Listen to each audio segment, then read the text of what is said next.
Hi అండి, అందరికీ నమస్కారం. Welcome to my channel. ఈరోజు మన వీడియోలో బెల్లం పరమన్నంకి పర్ఫెక్ట్గా ఎలా చేయాలో ఈ వీడియోలో చూపిస్తున్నాను. ఈ పరమన్నం ఎప్పుడు చేసినా చాలా టేస్టీగా ఉంటుంది. అందులో ఇలా చేసిన పరమన్నం తింటే ఇంకా రుచిగా ఉంటుంది. పాలు విరగకుండా ఈ విధంగా పరమన్నాన్ని చాలా సులభంగా చేసుకోవచ్చు.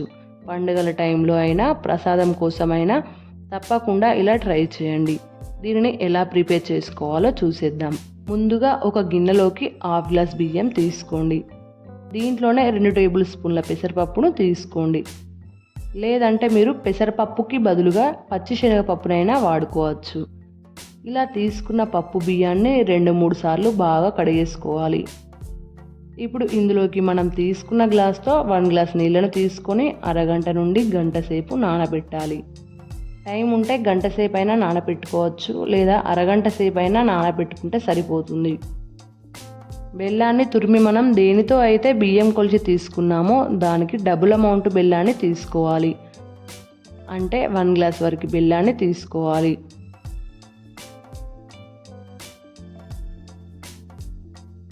అందులో స్వీట్ కొంచెం తక్కువగా తినేవారు అయితే 3/4 గ్లాస్ వరకు వాడుకోవచ్చు. నేనైతే 3/4 గ్లాస్ బెల్లంని తీసుకున్నాను. సో ఇలా తీసుకున్న బెల్లాన్ని గిన్నెలో వేసుకొని ఇందులోనే హాఫ్ గ్లాస్ నీళ్ళను తీసుకొని బెల్లాన్ని కరిగించాలి. మనం పరమన్నం చేసేటప్పుడు ముందుగా బెల్లం కరిగించి పక్కన పెట్టుకున్నామంటే అన్నం ఉడికేసరికి ఈ బెల్లం నీళ్ళు అనేవి కంప్లీట్గా చల్లారిపోతాయి. కాబట్టి పరమన్నం చేసేటప్పుడు ఫస్ట్ స్టెప్ మనం ఇలా బెల్లం బెల్లం ఇలా పూర్తిగా కరిగిపోయాక 1-2 నిమిషాలు మరగబెట్టి స్టవ్ ఆఫ్ చేసేసి కంప్లీట్గా చల్లారనివ్వాలి. ఇప్పుడు పరమన్నం వండడానికి గిన్నెను తీసుకోండి.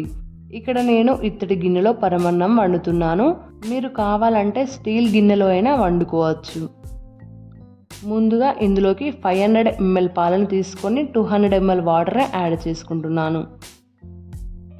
మీకు మొత్తం పాలతో కావాలనుకుంటే 1 లీటర్ పాలను తీసుకోవచ్చు. పాలు చక్కగా వేడయి పొంగు వస్తుంది అనేటప్పుడు మనం కడిగి నానబెట్టుకున్న బియ్యంని వేసుకుందాం.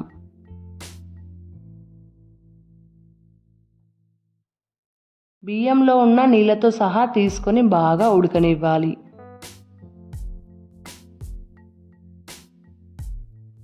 మధ్య మధ్యలో పాలపై వచ్చే మీగడను పాలలోకి అనుకుంటూ బాగా ఉడికించాలి. మనం ఈ పరమన్నం చేసేటప్పుడు దగ్గరే ఉండి ఉడికించి చేసామంటే ఒక అరగంటలో ఈ పరమన్నం రెడీ అయిపోతుంది.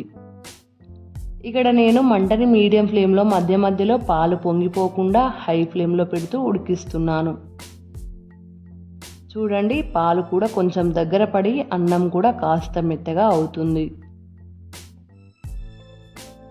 పాలు ఎలా అయితే దగ్గర పడుతుంటాయో అన్నం అనేది అలా సాఫ్ట్గా అయిపోతుంది. పాలు అనేవి ఆల్మోస్ట్ దగ్గర పడ్డాయి. అన్నం కూడా చక్కగా ఉడికిపోయింది. మనం ఇలా తీసుకొని నొక్కి చూసామంటే మెత్తగా ఉడికిపోయింది కదా. ఇలా మెత్తగా ఉడికిన తర్వాత ఇలా 2 నిమిషాలు గరిటెతో కొంచెం ప్రెస్ చేస్తున్నట్టుగా చేస్తూ ఒక 2-3 నిమిషాలు ఉడికించుకోవాలి. దీంతో మనకు పరమన్నం కన్సిస్టెన్సీ అనేది చాలా బాగుంటుంది. ఇలా 2 నిమిషాలు ఉడికిన తర్వాత స్టవ్ ఆఫ్ చేసేసి ఇందులోకి పూర్తిగా చల్లారిపోయిన బెల్లం నీళ్ళను వడగట్టి తీసుకుందాం. మీరు బెల్లం నీళ్ళను తీసుకున్నప్పుడు ఈ మెథడ్ని ఖచ్చితంగా ఫాలో అవ్వండి. ఇలా మనం వేడి వేడి పరమన్నంలోకి బెల్లం నీళ్ళను తీసుకునేటప్పుడు మంటని లో ఫ్లేమ్లో పెట్టి కానీ స్టవ్ ఆఫ్ చేసేసి కానీ బెల్లం నీళ్ళను తీసుకోవాలి. అలాగే బెల్లం నీళ్ళు కూడా పూర్తిగా చల్లారిపోవాలి. ఈ విషయాలు చూసుకొని మనం పరమన్నం ఎప్పుడు చేసినా పాలు విరగకుండా చాలా ఈజీగా చేసుకోవచ్చు. ఇందులోనే ఒక 1/2 టీ స్పూన్ యాలకుల పొడిని, కావాలనుకుంటే పచ్చ కర్పూరంని కూడా యాడ్ చేసుకోవచ్చు. సో ఇలా తీసుకున్నాక ఒకసారి బాగా కలిపి మళ్ళీ స్టవ్ ఆన్ చేసి మంటని లో ఫ్లేమ్లో పెట్టి ఉడికించండి. ఇలా 3-4 నిమిషాలు ఉడికిన తర్వాత పక్కన పెట్టేసుకుందాం. మరో పక్కన మనం ఇంకొక గిన్నెను తీసుకొని అందులోకి 1/2 గ్లాస్ నెయ్యిని వేసి వేడి చేసుకోవాలి. నెయ్యి వేడయ్యాక 1 టేబుల్ స్పూన్ బాదం పప్పు పలుకులను, 1 టేబుల్ స్పూన్ జీడిపప్పు పలుకులను, కొన్ని కిస్మిస్లను తీసుకొని వీటన్నిటిని బాగా ఫ్రై చేసుకోవాలి.